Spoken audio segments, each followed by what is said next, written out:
আমি এই মেঠোপথের ছেলে। আমি এই মাঠ থেকে, এই ঘাট থেকে উঠে আজ আপনাদের সভ্য জগতের কাতারে সামিল হয়েছি। আমার শিকড় কিন্তু এই মেঠোপথ। এই যে আপনাদেরকে নিয়ে আসছি যে এই একটা ইরি ধান ক্ষেত।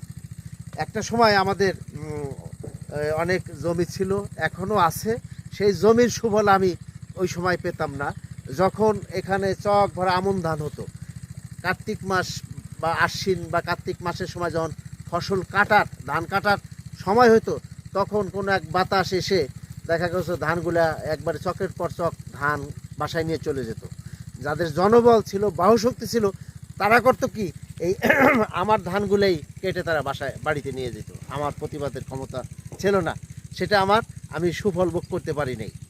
আবার এখন যেহেতু চাকরি করি, 1990 সাল থেকে আমি গ্রামের বাইরে, এই ধানের সুফল আমার ভোগ করার সুযোগ হয়নি। গ্রাম ছাড়া ওই রাঙা মাটির পথ আমার মন ভুলায় রে।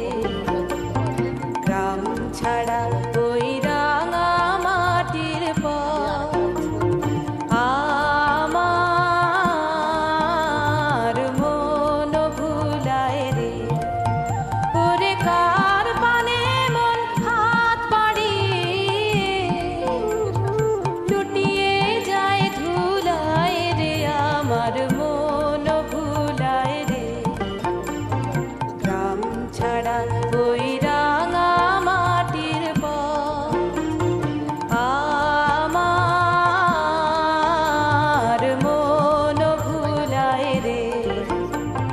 গ্রাম ছাড়া ওই রাঙা মাটির পথ আমার মন ভুলায় রে।